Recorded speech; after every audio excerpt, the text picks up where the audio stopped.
Glória a Deus. Bom dia, irmãos, a paz de Cristo a todos. Amém. Tome sua Bíblia, por gentileza. Também estou feliz, meu Felipe aí. Chorou bastante, pediu muito ao Senhor que desse misericórdia, graça. É uma alegria. Hoje a gente falava sobre isso, né? Ficar correndo atrás de milagre, mas está aí o milagre. Que bom. Bem-vindos. Muito feliz. Muito feliz. Vamos ao texto bíblico também para os outros visitantes, demais visitantes. Sintam-se à vontade, tá? Afinal, o culto, Alex costuma pagar o almoço do pessoal. Vamos ao texto 26 de Mateus, a partir do versículo também 26, para nós seguirmos aqui com as nossas exposições do Evangelho segundo Mateus. Eu confesso, né, que eu estava meio assim, em função de saber que o próximo domingo é ceia, né? E nós vamos falar o texto da instituição da ceia. O texto da instituição da ceia, ao pensando comigo, né? Caraca, deu igualinho. É para ter reservado esse texto, dividido melhor, né? As perícopes do texto, para que esse texto ficasse para o dia da ceia, né? Mas aí vem o pessoal que programou a abertura da Olimpíada e faz aquilo lá. Não tem domingo mais pertinente, maravilhoso, que a gente possa falar da ceia do Senhor posteriormente àquela blasfêmia. Então vamos ao texto, diz assim: enquanto comiam, Jesus pegou o pão e, abençoando-o, o partiu e deu aos discípulos, dizendo: tomem, comam, isto é o meu corpo. A seguir, Jesus pegou um cálice e, tendo dado graças, o deu aos seus discípulos, dizendo: bebam todos dele, porque isto é o meu sangue, o sangue da aliança, derramado em favor de muitos, para a remissão de pecados. E digo a vocês que desta hora em diante, nunca mais beberei do fruto da vide, até aquele dia em que beberei com vocês o vinho novo no reino de meu Pai. E tendo cantado um hino, saíram para o Monte das Oliveiras. Muito obrigado, Senhor, pela sua palavra, pela verdade revelada do Senhor, que para nós, ó Pai, é o verdadeiro alimento da alma, é a nutrição da alma, nos edificando, nos aperfeiçoando e nos conformando à imagem do seu Filho.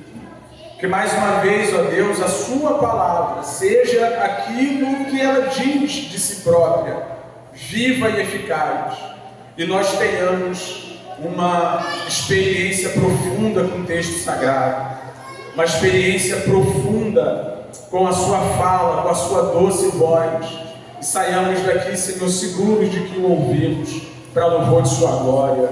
Nos abençoe, nós choramos, em nome de Jesus o fazemos. Amém. Amém.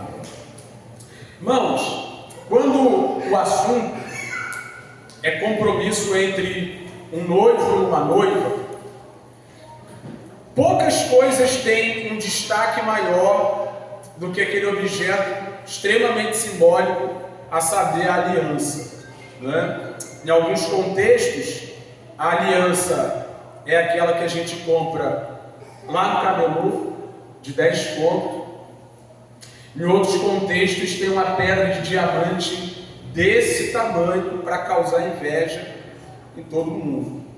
Mas a verdade é que quando nós falamos desse compromisso entre noivo e noiva, dificilmente você não vai ver esse objeto em questão, a aliança. E quando nós falamos desse objeto, e a gente não sabe quando essa tradição teve início, quando alguém teve a ideia de começar a comunicar o seu compromisso com alguém por meio de um anel, por meio de uma aliança, a gente não sabe quando se deu, mas a verdade é que fica muito claro o que ele simboliza. Ele simboliza compromisso pré-estabelecido antes do casamento entre noivo e noivo, né? Lembro que o meu com a Ilana, eu nem pedi. Recebi o par de aliança de um Orives amigo, ele deu para mim. Eu perguntei para a Ilana: que tamanho é teu dedo? Veio, ela me deu um anel e fez. Falei: bota aí, tá noivo. Tá noivo. Agora, o que é verdade, irmãos, é que todo mundo que passou a ver a gente com as alianças nos dedos entendia que aquilo ali era o símbolo de um compromisso, era o símbolo de um pacto que estava firmado entre ela e eu, entre eu e ela. E quando Cristo está prestes a ir à cruz, que é o contexto do que nós estamos lendo aqui, ele faz questão de dar uma aliança para sua noiva. Ele faz questão de deixar para sua noiva um objeto com o qual nós podemos interagir, com o qual nós podemos ter uma interação, a fim de que sua igreja entenda sobre o compromisso que ele está firmando. Obviamente, aqui estão apenas os apóstolos, mas posteriormente seria passado para toda a igreja. E esse símbolo da aliança do Senhor, do compromisso do Senhor, do pacto do Senhor com o seu povo, nada mais era do que aquilo que nós gostamos de chamar de ceia do Senhor, Santa Ceia, a mesa da graça de Deus, é o que está diante de nós. Então, nesse momento, você que está caminhando com a gente aí, andando no Evangelho segundo Mateus, você sabe, Jesus está prestes a ir à cruz, está pertinho de ir à cruz. Ele vai embora, vai passar um tempo longe da sua noiva, mas ele precisa deixar claro para a sua noiva, de maneira visível, compreensível, de que ele tem um compromisso com ela. E ele deixa um símbolo desse compromisso, a saber, a Santa Ceia. E o que eu acho extraordinário, é que ele faz isso num momento muito especial. Para quem estava aí na EBD vai entender um pouco mais do que eu estou falando. Não é por acaso, não é de maneira aleatória, que quando Jesus vai instituir a ceia, ele faz isso justamente na Páscoa.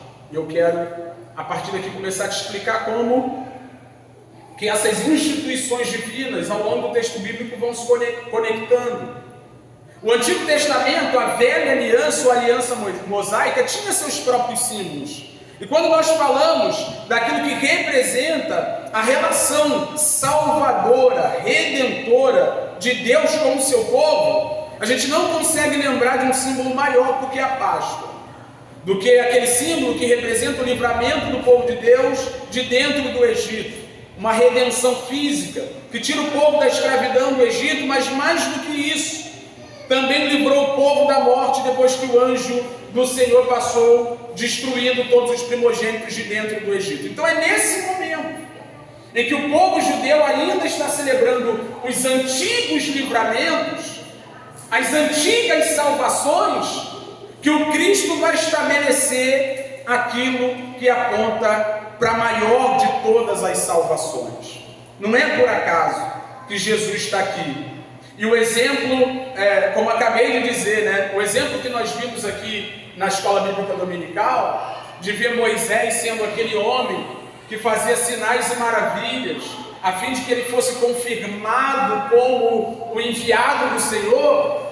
A gente olha para os apóstolos e vê os apóstolos fazendo milagres, sinais, prodígios e maravilhas, a gente vai conectando um testamento com o outro, uma aliança com a outra, e agora Jesus está fazendo essa ponte entre aquele símbolo de libertação, de livramento, de salvação da antiga aliança, que era a Páscoa, e a sua ceia, esse símbolo, seu compromisso de salvação e redenção com o seu povo.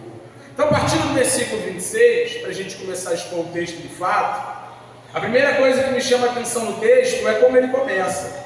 Enquanto comiam, a Páscoa estava acontecendo, os discípulos estavam fazendo a refeição da Páscoa junto com Jesus, comendo os pães sem fermento, o cordeiro muito provavelmente já estava sendo devorado pelos discípulos. Diz o versículo 26 que enquanto eles comiam, Jesus pegou o pão.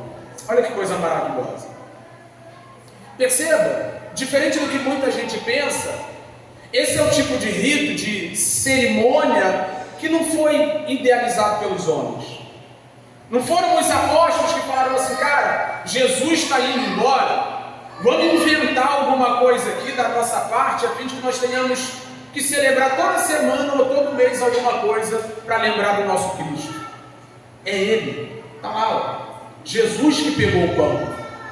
A iniciativa de entregar aliança ou símbolo da sua relação salvadora com o seu povo é do próprio Cristo.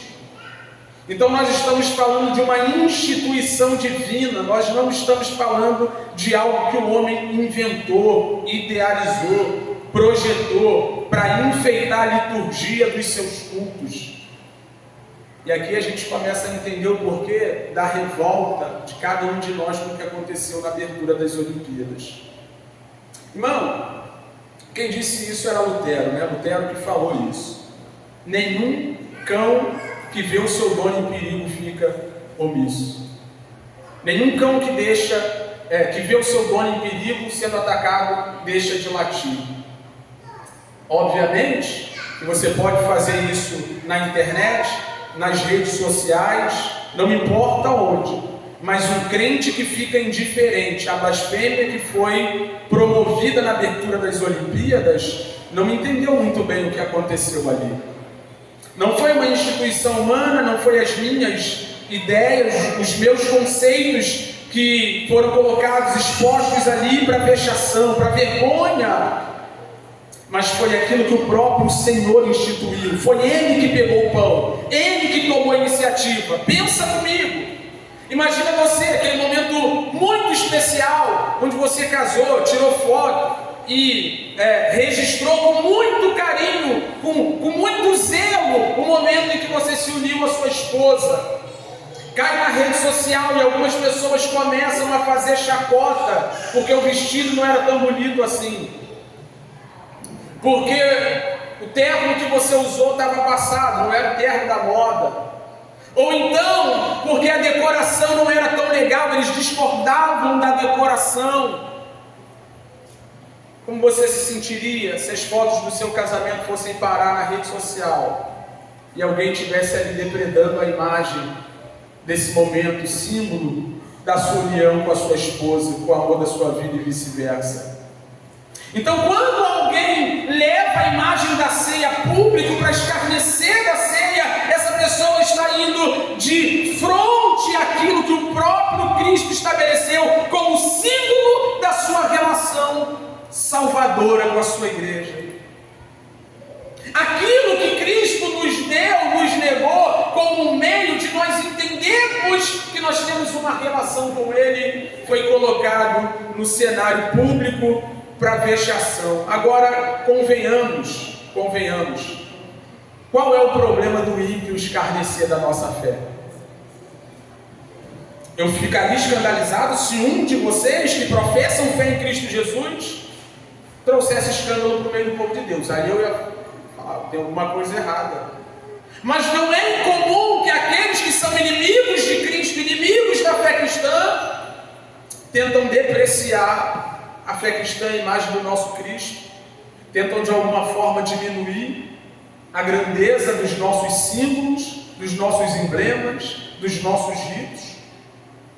Sobretudo porque nós estamos dentro de um contexto contemporâneo, histórico, né? Onde existe uma agenda a ser cumprida. Existe um programa que está sendo desdobrado já há algum tempo, onde todos os absolutos estão sendo desconstruídos, todos os referenciais, a cultura judaico-cristã está sendo atacada sistematicamente, a fim de que tudo aquilo que desde sempre regeu a humanidade, estabeleceu as culturas sólidas, seja apagado do mapa. Então esse negócio de ceia é coisa boba. Esses ritos que esses crentes mofados, ultrapassados, insistem em observar, já passou. Mas ainda, irmão, que essa aliança que está no meu dedo esteja cheia de arranhões, o símbolo dela, o significado dela continua sendo muito grande para mim. Na verdade, arrisca aí perder a aliança para o meu vento que tu arruma. Mesmo que a aliança em si não seja o compromisso que você tem com a pessoa que está com você, é o meio pelo qual se sabe, se vê de maneira tangível aquela relação que você estabeleceu com o outro. Logo, ainda que o mundo ignore o que o próprio Cristo estabeleceu como um meio de entendermos que Ele tem uma relação conosco, nós não podemos de jeito nenhum deixar de defender a nossa fé, exaltar o simbolismo disso tudo. E se alguém acha que a mesa do Senhor, a ceia do Senhor, está disponível para virar chacota, a gente precisa se levantar e defender isso sim. E eu vou dizer daqui a pouco por que aquelas pessoas não têm o direito de fazer isso. Então é Jesus que toma iniciativa. Logo, nós estamos falando de uma iniciativa divina, de uma instituição divina. Foi o próprio Deus, na pessoa de Cristo Jesus, que consolidou esse emblema, esse marco, para revelar a relação salvadora que Ele tem com cada um de nós. Ele parte o pão, Ele abençoa o pão, Ele ora pelo pão, e Ele dá aos seus discípulos, e Ele diz ainda no versículo 26, tomam, comam, isto é o meu corpo. E é daqui, nesse momento, que a ideia católica da transubstanciação supostamente é sustentada. O que o catolicismo prega ensina? Ele ensina que no momento que o sacerdote abençoa os elementos, tanto o pão quanto o vinho, naquele momento existe uma transformação dos elementos. O pão passa a ser o verdadeiro corpo de Cristo, literal. E o vinho passa a ser o sangue de Cristo, literal. Porém, nós não sustentamos isso, irmão. Não sustentamos isso. Sabe por quê? Ainda que eu perca a minha aliança, a relação que eu tenho com a minha esposa está para além disso. Ela é importante, ela tem um grande simbolismo, ela aponta para algo muito significativo entre eu e a minha esposa, mas ainda que eu não tenha uma aliança, o que importa é o que está firmado entre eu e ela a despeito daquilo que aponta para isso. Logo, não é sobre a carne e o sangue de Cristo Jesus serem uma realidade física no pão e no vinho, mas é sobre o simbolismo, o apontamento. Isso está apontando, isso está indicando que Ele tem uma relação salvadora com cada um de nós. Nós não podemos de jeito nenhum pensar que o pão deixa de ser pão, que o vinho deixa de ser vinho, no nosso caso um suco, muito bom por sinal, deixa de ser o suco que nós usamos aqui, por causa desse texto. Não é isso que Jesus quer comunicar. O que Ele está comunicando para os seus discípulos é que a aliança que Ele está fazendo com os seus discípulos, a relação que há entre eles, é uma relação que da parte de Cristo implica o sacrifício do seu próprio corpo. Ele está entregando a sua vida por amor do seu povo, da sua igreja. A seguir, Jesus pegou um cálice, tendo dado graças, deu aos seus discípulos, dizendo: bebam todos dele, porque isto é o meu sangue, o sangue da aliança, derramado em favor de muitos, para a remissão de pecados. Está lá, e é aqui que eu gostaria de chegar. Estava correndo para chegar aqui. Perceba, o próprio Cristo Jesus deixa claro para nós qual é a finalidade da aliança. A finalidade do pacto que Ele está firmando no seu próprio sangue com os apóstolos e posteriormente com a igreja. O sangue de Cristo Jesus não é como os sangues dos bodes que eram derramados no Antigo Testamento, que todos os anos o sacerdote precisava ir lá, derramava o sangue. Aquilo também era um símbolo, apontava para o próprio Cristo que haveria de vir, mas não resolvia o problema do povo, não limpava o coração do povo, não pagava aquilo que a lei de Deus exigia. Mas quando Jesus veio na plenitude dos tempos, sendo Ele mesmo o cumprimento do Cordeiro Pascual. O Cordeiro Pascual, irmãos, nada mais era do que um símbolo que apontava para frente. Agora Jesus está estabelecendo um símbolo que aponta para trás. Do mesmo modo que ali no deserto Ele estabelece a sua Páscoa, a fim de que aqueles homens entendessem que o sangue do Cordeiro Pascual os livrou da morte, os livrou da escravidão, e olhava para frente apontando para o Cristo que viria. Agora Ele está estabelecendo a sua ceia, que aponta para trás, para aquele Cristo moído no Calvário, seu corpo entregue por nós. Aquele Cristo ensanguentado no Calvário, seu sangue derramado por nós. Para que o Wesley está aqui? Para o perdão de pecados. A relação, a aliança, o pacto que Cristo tem com o seu povo, com a sua igreja, é um pacto de perdão de pecados. E se alguém pensa que existe outra coisa proposta no Evangelho de Cristo Jesus, você está muito enganado. É por isso que a mesa da pseudo-ceia, da abertura das Olimpíadas, está longe de ser um pacto que Cristo estabeleceu com o seu povo. Está longe de ser um pacto que Cristo estabeleceu com a sua igreja. Porque a ceia das Olimpíadas, supostamente também, prevê inclusão. Prevê que há lugar para todo mundo na mesa. Prevê que todo mundo pode se assentar à mesa do Senhor. E não é isso que a Escritura ensina. A mesa é para aqueles que estão perdoados. Por meio de Cristo Jesus. Pela fé na obra, no corpo moído e no sangue derramado. E a pergunta que não cala: será que aquelas pessoas não estavam nessa condição perdoadas dos seus pecados? Eu sou obrigado a dizer que não. E isso em virtude dos frutos denunciarem que tipo de árvores eles são. Nenhum crente que é perdoado blasfema do seu Senhor. Nenhum crente que é perdoado brinca com as coisas de Deus. Nenhum crente que é perdoado insiste em ficar nos seus pecados. Por quê? Porque foram seus pecados que fizeram que o sangue do Filho de Deus fosse derramado. Quando nós estamos diante dos elementos, e aqui eu já quero começar a fazer algumas provocações, quando nós estamos diante dos elementos, não é uma cerimônia vazia de sentido, como eu disse, ela tem muito significado, e ela aponta para quê, Wesley? Ela está indicando o que, Wesley? Aquele vinho no copo, aquele pedaço de pão em nossas mãos, aquilo aponta para quê? Aponta para o Filho de Deus moído, massacrado, humilhado no meu e no seu lugar. Aqui não há espaço para blasfêmia. No primeiro momento, quando nós olhamos o pão em nossas mãos, o vinho em nossas mãos, a primeira coisa que deve bater no nosso coração é uma sensação profunda de tristeza,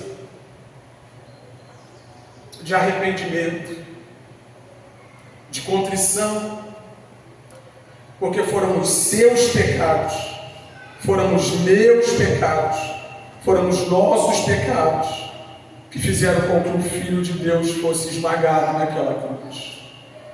Como diz o profeta Isaías, põe para a gente 53, versículo 4, por gentileza. Isaías 53, 4, olha o que o texto diz.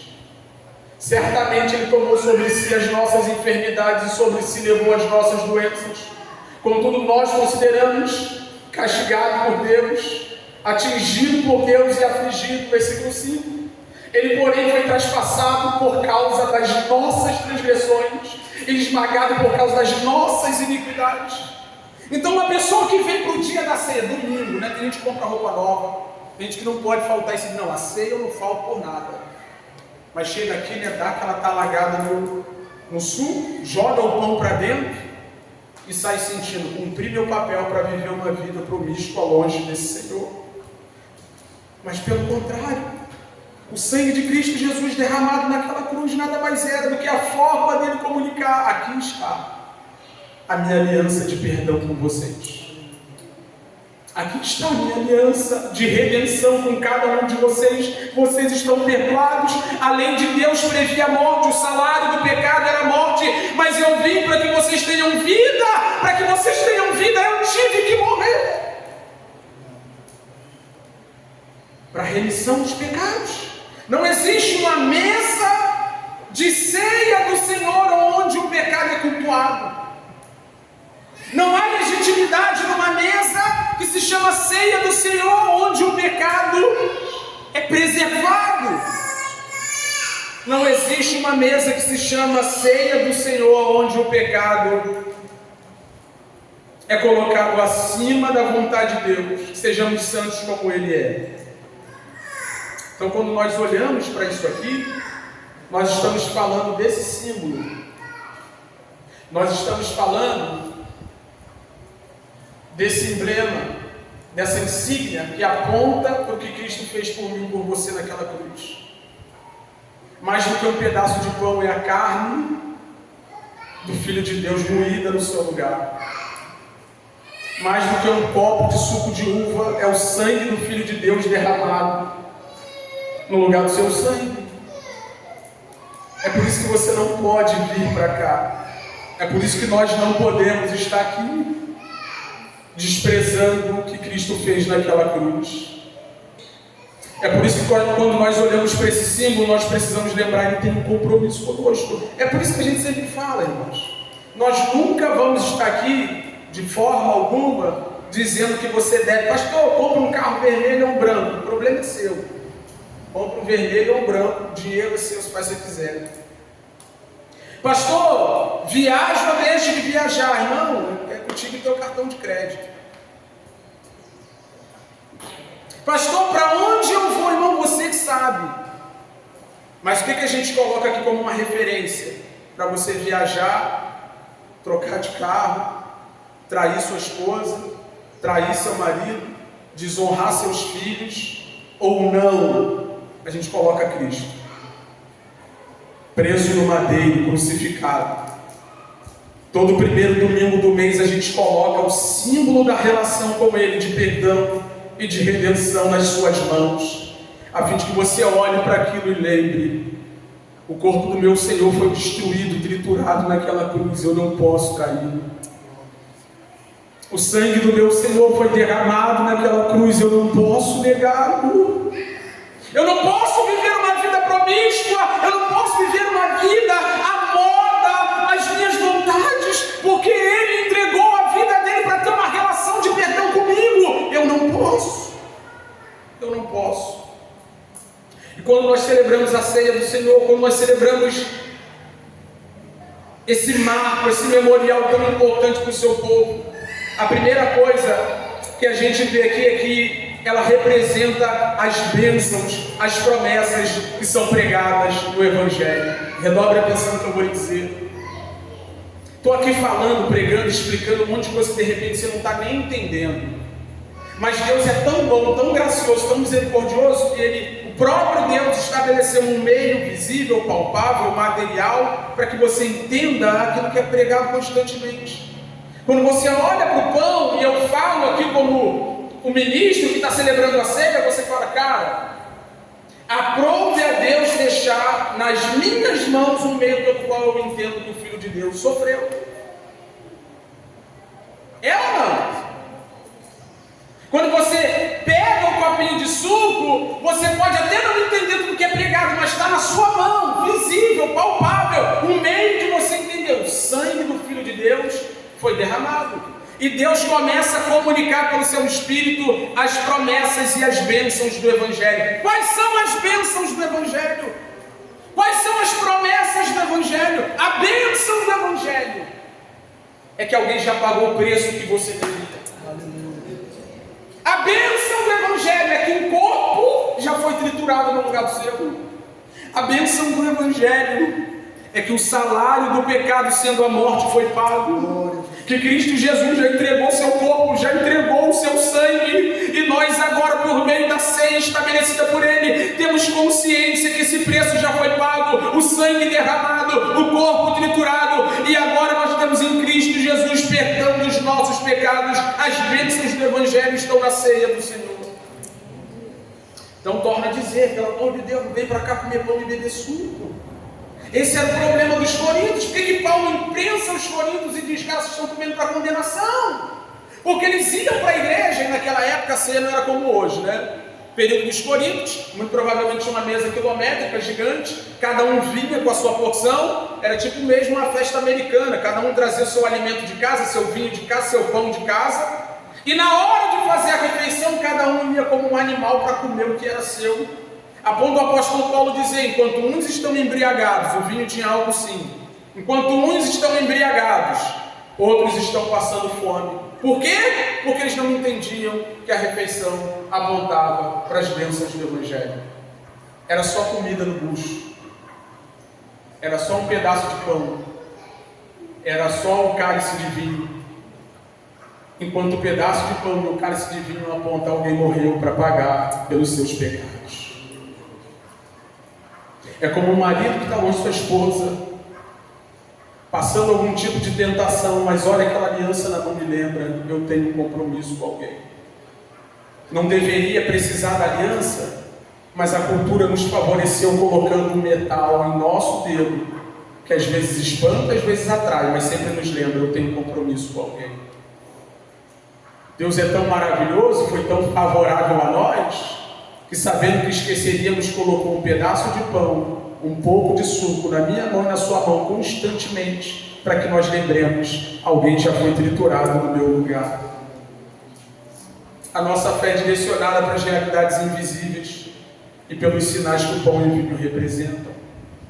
Muita gente tem dificuldade com isso.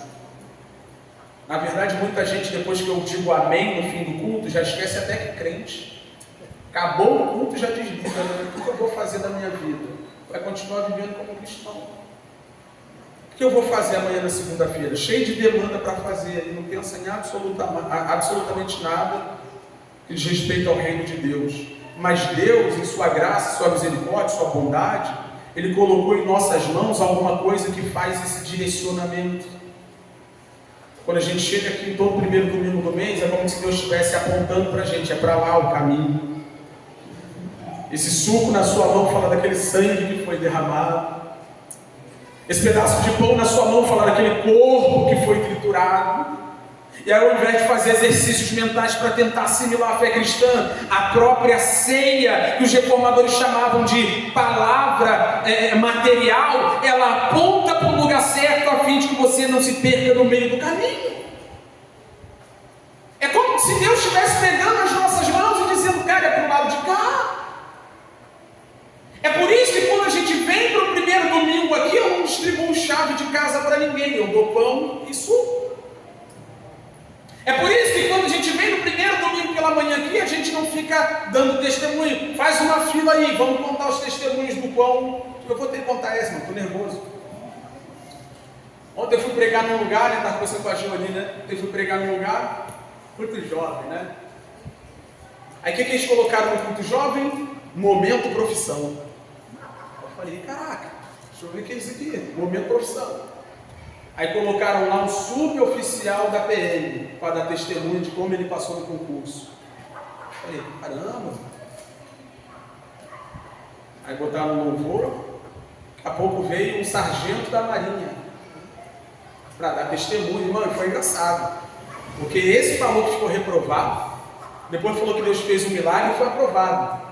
Está desestimulando o pessoal a estudar, porque se Deus coloca seu nome no lugar onde você não merece estar, eu não estudo, ora e vai fazer um milagre. Daqui a pouco veio um guarda municipal. Os 3 deram testemunho, gastaram quase 1 hora no culto, e o Senhor falou no meu coração, olha o que estão fazendo com o meu culto, cara. Olha o que estão fazendo com o momento onde o Evangelho deveria ser propagado, exaltado, a glória de Cristo deveria brilhar, mais do que tudo. É por isso que esse negócio de culto de testemunho é um problema. Porque a gente começa a orbitar em torno das coisas dessa vida, e quando chega no dia da ceia, de repente a gente nem vem, porque tem uma praia para curtir. Aqueles cultos da vitória, cheio de promessas vazias de bens materiais, lotados, onde a nossa fé é conduzida para o perecível. E ali olhando aqueles jovens, vendo o cara com as patentes, e o Espírito de Deus falava no meu coração, eles estão nutrindo no coração desses jovens uma idolatria pela carreira profissional. Aí o subtenente da polícia falou assim, eu nem sei o que é desemprego, nunca soube o que é desemprego. Eu falei, uau, que bênção. Aí eu preguei em Apocalipse, tive que falar dos nossos irmãos que estavam entregando a vida, perdendo suas cabeças, perdendo suas casas, perdendo suas famílias por amor ao Evangelho. Porque crente pode ser subtenente da polícia, mas crente também pode passar no vale da sombra da morte para ter sua fé provada. Mas e daí? Seja suboficial da polícia, seja um crente que não tem absolutamente nada, que depende do socorro alheio, quando nós estamos juntos na ceia, nossa fé está caminhando na mesma direção, para o sacrifício do Filho de Deus, que pagou o preço pelos nossos pecados e nos deu perdão em Cristo Jesus. A nossa fé é direcionada, a nossa fé é conduzida, para as realidades invisíveis que esses sinais apontam. Outra coisa, Lucas e Paulo dizem isso. Quando Jesus vai instituir a ceia, ele diz que eles deveriam fazer isso em memória dele. Em memória dele. Vou te dizer uma coisa aqui. Se você estiver participando de uma ceia onde Cristo não é pregado, essa ceia é tão profana quanto das Olimpíadas. Lembro de um dia, estava numa igreja, não, quando de ceia, tu pega aquela roupa, tu vai ligado no Senhor, doido para dar glória a Deus. Chegou no momento da ceia, no momento da pregação, a pregação inteira foi sobre contribuição financeira. Falei, caraca, mano. Falei, não, em memória de mim. Põe pra gente, 1 Coríntios 11, versículo 25 em diante. Da mesma forma, depois de ter comido o pão, ele pegou o cálice e disse: este cálice é a nova aliança do meu sangue. Façam isto sempre que beberem em memória. Ele é o protagonista disso aqui. Nós estamos fazendo memória dele, não em memória daquilo que ele pode nos dar. Não em memória daquilo que ele pode colocar na nossa conta bancária, não em memória daquilo que ele pode colocar na nossa garagem, não em memória dos meus sonhos, dos meus projetos. Irmão, quer ganhar dinheiro? Vai trabalhar, vai melhorar o currículo, vai fazer o concurso que indicaram lá, mas isso aqui gira em torno dele, do que ele fez, é o corpo dele, é o sangue dele, é a obra dele, é o perdão dele que nos alcança. E se você não estiver satisfeito com ele, com sua obra, com seu corpo moído, com seu sangue derramado, vai embora, cara. Se você quiser alguma coisa além de Cristo Jesus, eu te convido a ir embora. E não porque eu sou dono da igreja, mas porque não há nada mais terrível para alguém do que está naquilo que é de Deus, inserido, perto, como Judas estava, pregado na semana passada, e no fim da vida, ouvir dele: apartai de mim que eu não te conheço. Seria, participava das programações, mas estava pensando em outra coisa. Se até comia daquele pão, bebia daquele vinho, mas em memória de outra coisa. Chegava no culto que era meu, com o coração cheio de outra coisa. E quando, irmão, nós fazemos memória dele, nós estamos fazendo memória do grande amor que foi dispensado naquela cruz por mim e por você. Sabe por que a gente anda cheio de crise? Sabe por que a gente anda com a cabeça tão cheia, cheia de dificuldade para lidar com os problemas da vida? Que nós vivemos em memória de outras coisas. Só para você fazer uma autoanálise aí, pensa o que tem enchido a sua mente, o que tem enchido a sua memória, no que você pensa o tempo todo pensando na vida alheia, no que não tem, no que gostaria de ter, no que não conquistou, no que deu errado, no que deixou de dar certo, o tempo todo com a cabeça em absolutamente tudo que é terreno. E quando você está pegado àquilo que é terreno você é. Quando você está pegado a tudo aquilo que é instável você fica. Quando você está pegado em tudo aquilo que não é sólido, você também sólido não é. Mas quando nós pensamos, irmão, pensa em Cristo aí. Lembra do sangue derramado? Lembra do corpo triturado? Lembra do perdão garantido? Lembra de que ele foi àquela cruz com disposição de fazer com que você tenha expectativa de vida, mas não aqui. Não aqui agora. Ele foi para aquela cruz para que nós tenhamos qualidade de vida, mas não um apartamento no Leblon. Foi para a gente Apocalipse 21, versículo 4. Quando você lembra dele, quando você faz memória dele, você lembra dessas coisas aqui, ó. Ele enxugará dos seus olhos toda lágrima. Não haverá mais morte, nem aflição, nem choro, nem dor. Quando você lembra do que ele fez naquela cruz, você perde o medo da morte. Quando você lembra do que ele fez naquela cruz, você perde o medo de não ser aceito. Quando você lembra do que ele fez naquela cruz, você perde todas as crises, todas as síndromes de aceitação, de amor alheio, porque ele te amou de modo tal, a ponto de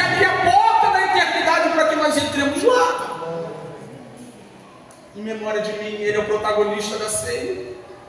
Ele é o centro da ceia.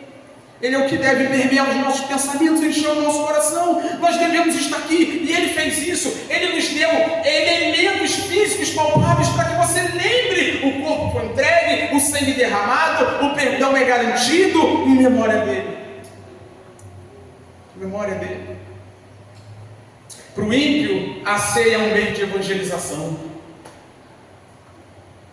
Para o ímpio, a ceia é um meio de evangelização. E aqui eu quero concordar com um pastor que geralmente eu não concordo muito, mas comentando o fato da sexta-feira, ele disse que a exposição do rito da ceia, mesmo que de maneira jocosa, dá para a gente a oportunidade de explicar para os outros o que a ceia significa de fato. É verdade.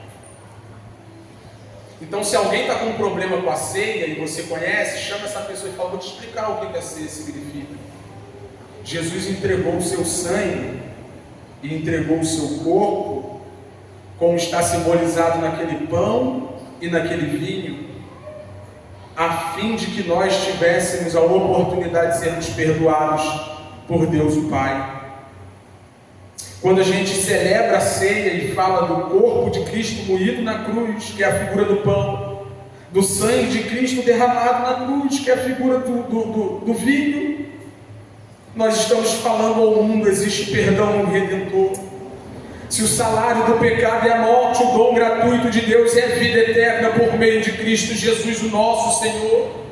Alguém pode perguntar: Wesley, qual foi a razão de Jesus Cristo ter morrido? Não é isso que a ceia simboliza? A razão dele ter morrido é que você deveria morrer. Você era o pecador, você era a pessoa que tinha dívida com a lei de Deus, mas ele pagou a dívida, ele morreu no meu e no seu lugar. Então aqui, irmão, é algo sensacional, né? A gente pensa que o ímpio está excluído da ceia, ele está excluído para tomar dela. Está excluído para tomar dela. Mas no momento da ceia nós estamos comunicando ao mundo que o nosso Cristo, o nosso Redentor, entregou a sua vida por aqueles que hão de crer nele. Eu te conclamo, irmão, creia. Você pode não faz sentido para você, mas aprove a Deus. Aprove a Deus. Deus que quis assim, salvar os homens por meio do sacrifício do seu Filho. Aquela sensação de castigo que todo homem tem a partir dos seus próprios pecados, é a lei de Deus em seus corações dizendo que tem um juízo se aproximando. Vai chegar um dia que Jesus não vai ser mais o salvador dos homens, mas vai ser o juiz deles. Que Jesus não vai ser mais o redentor dos homens, mas vai ser o juiz deles. E quando ele pedir a prestação de contas, os homens vão ter que mostrar as suas mãos e as obras que fizeram. Os ímpios vão ser julgados pelas suas próprias obras, mas os cristãos vão ser julgados pelas obras dele próprio. E quando ele olhar para nós, ele vai dizer: vinde benditos de meu Pai, por vocês o preço está pago, por vocês o sangue foi derramado, por vocês o corpo foi entregue, para vocês há perdão, a remissão de pecados. Agora, se por um lado, para o ímpio, a ceia evangelização, para o crente, a ceia um memorial e tempo de comunhão. Isso é sensacional. Um monte de gente na internet, né? Isso é um absurdo que fizeram nas Olimpíadas. Tu nem vem para a ceia. Nem vem, tu abandona a ceia da igreja. E você quer falar dos ímpios que estão agindo de acordo com sua própria natureza? Blasfêmia maior é você que deveria entender a importância do rito e o despreza, porque quer dormir um pouco mais. Nada contra dormir, é uma maravilha. Mas Deus, próprio Deus, determinou que nós estivéssemos em torno da mesa para celebrar a vitória do nosso Cristo sobre o pecado e sobre a morte. Para nós é um memorial, um tempo de comunhão. O próprio Cristo diz, põe para a gente por gentileza, João 6, versículo 53 até o 56. É ele que disse isso aqui, ó.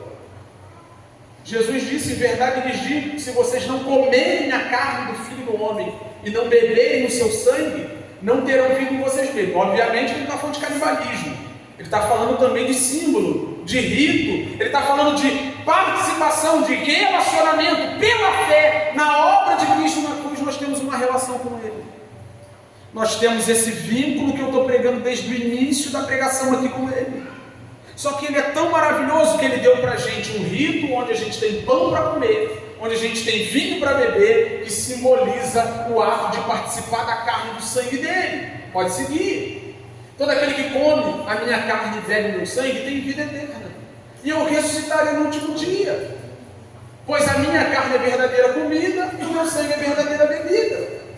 Todo aquele que come a minha carne e bebe o meu sangue permanece em mim e eu permaneço nele. Primeiro, é comunhão com o próprio Senhor.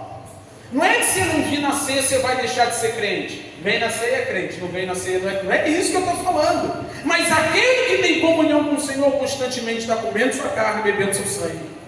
Aquele que entendeu que esse rito significa para onde que ele aponta, faz questão de estar celebrando a morte do seu Cristo, a fim de receber vida, a fim de ser nutrido com o verdadeiro alimento espiritual, a verdadeira comida espiritual.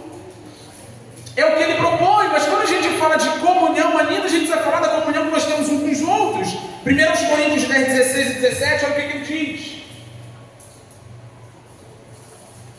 O cálice da bênção que abençoamos não é a comunhão do sangue de Cristo? Em outras palavras, quando nós estamos com aquele cálice na mão, nós estamos falando da nossa relação que nós temos com o sangue de Cristo, que sobre nós nos trouxe perdão. E o pão que repartimos não é a comunhão do seu corpo, também é a participação na obra vicária de Cristo Jesus. Mas olha o 17. Como há somente um pão, nós, que somos muitos, somos um só corpo, pois todos participamos de um único. Então, quando a gente está aqui domingo, no primeiro domingo do mês, com pão na mão, com vinho na mão, nós estamos juntos comunicando ao mundo que nós fazemos parte de uma coisa. Chama para um churrasco para você ver se não vai. Nada contra churrasco, pode me chamar, nenhum problema. Só que é uma loucura alguém que ama estar no meio de um monte de gente para comer carne, às vezes cinza, né? Aquela carne bem passada,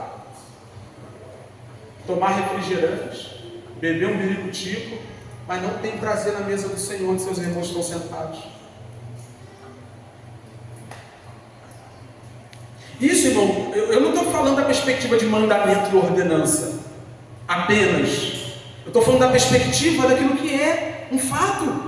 Quando nós estamos assentados à mesa do Senhor, nós temos comunhão com os outros, nós estamos juntos comunicando que nós temos um relacionamento, que nós fazemos parte da mesma coisa. E olha que coisa sensacional, o próprio Deus estabeleceu que esse rito fosse uma refeição, do mesmo jeito que a Páscoa. Por que uma refeição, Wesley?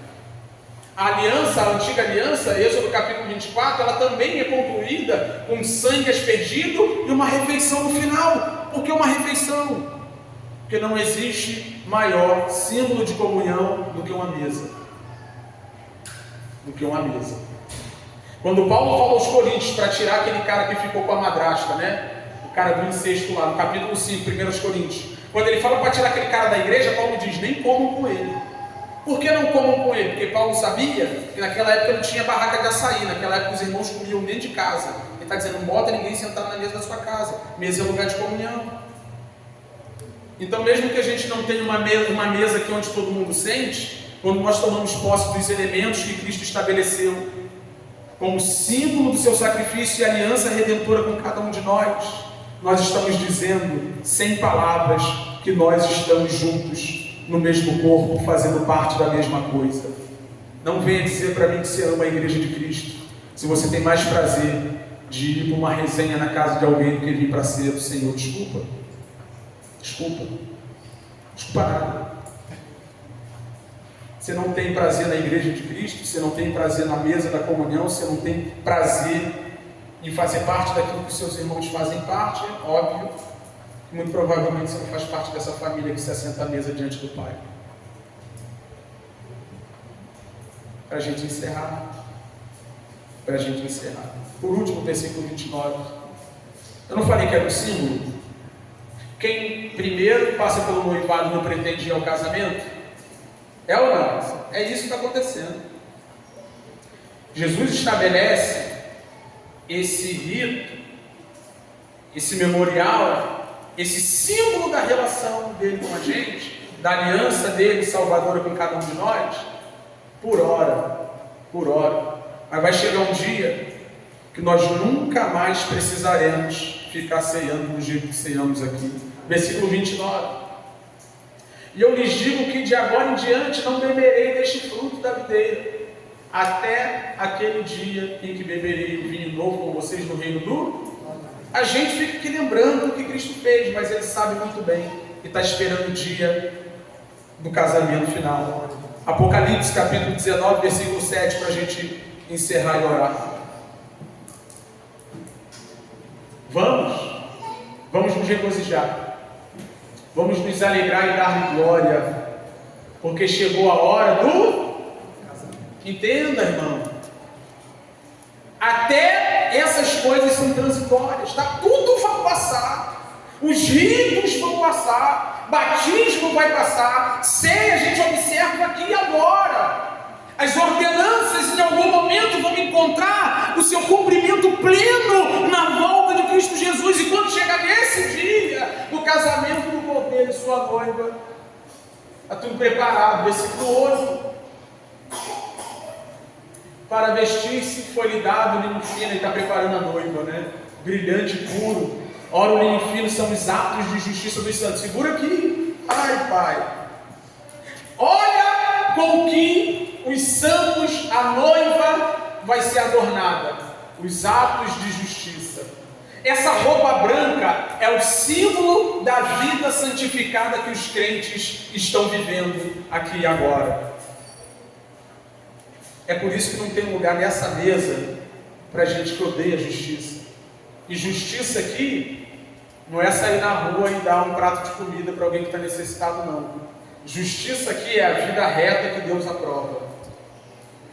Atos de justiça dos santos é aquele esforço constante para viver de acordo com a vontade de Deus. Me permita lhe dizer, quando eu falo desse pessoal que estava sentado na ceia das Olimpíadas, eu não falo que somos melhores do que eles em absolutamente nada. Pelo contrário, somos tão pecadores quanto.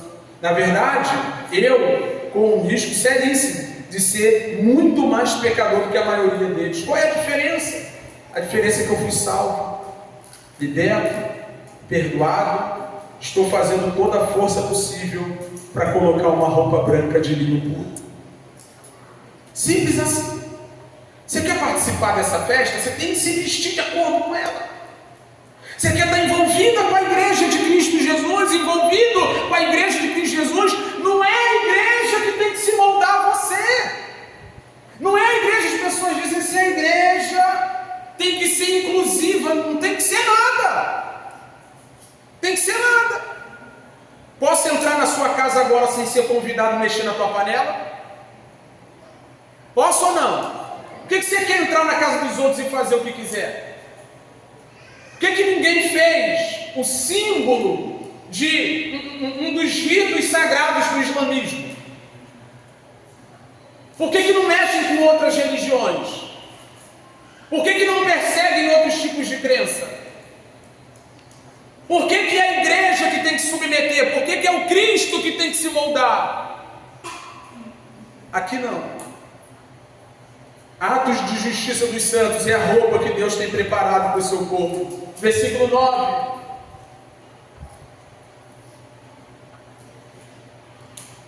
O anjo me disse, escreva, bem-aventurados os que são chamados para o banquete do casamento do Cordeiro.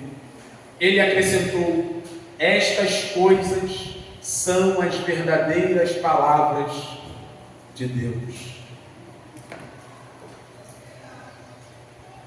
Então, quando a gente fala da ceia, a gente está falando desse memorial, desse rito, desse emblema que aponta para algo maior. O perdão do nosso Cristo vai nos alcançar de uma vez por todas. Seremos limpos de uma vez por todas e nos assentaremos numa mesa sem igual. Um dia, nós estaremos como convidados de honra, noiva do noivo, sendo servidos por Ele mesmo, celebrando a vitória do nosso Rei. Mas enquanto esse dia não chega, nós vamos nos apropriando dessas bênçãos, confiando nessas bênçãos, e a partir do pão e do cálice, celebrando que Ele já pagou o preço pelos nossos pecados. No final do versículo 30, eles cantam um hino e saem dali. Há quem diga que é o Salmo 118, mas independente do que seja, Salmo 118, pode ser o Salmo 113, independente, eles entenderam que naquele momento era o momento de celebrar a vitória do seu Cristo que estava chegando, não por meio de uma guerra militar, não por meio de uma investida contra Roma, mas por meio do sangue do Cordeiro derramado no madeiro. Insisto em dizer, irmãos, o problema dos homens não é que eles estão duros, que eles moram em Campo Grande, ou porque eles são feios. O problema dos homens é que eles estão perdidos em seus pecados. Que o Deus Criador de todas as coisas os chama ao arrependimento, os chama para si. E Deus é tão gracioso, tão misericordioso, que Ele não aceita que fiquemos da mesma forma que nós estávamos quando em condenação profunda. A Santa Ceia nada mais é do que a aliança do noivo, que promete a cada um de nós: eu vou voltar para casar com vocês. Enquanto eu não volto, vai celebrando a aliança, vai olhando para esse objeto, vai lembrando que meu sangue foi derramado, vai lembrando que o meu sangue foi aspergido, vai lembrando que o meu corpo foi triturado. Enquanto eu não volto, vai lembrando que a minha parte eu fiz. E vou consumar toda a minha obra. Muito obrigado, Jesus. Muito obrigado pela tua obra naquela cruz, pelo sangue derramado, pelo corpo do Senhor triturado, traspassado ali. Tão difícil para nós, ó Deus, tão difícil para nós olharmos para os elementos palpáveis, visíveis da ceia, e entendermos o que foi feito ali no Calvário.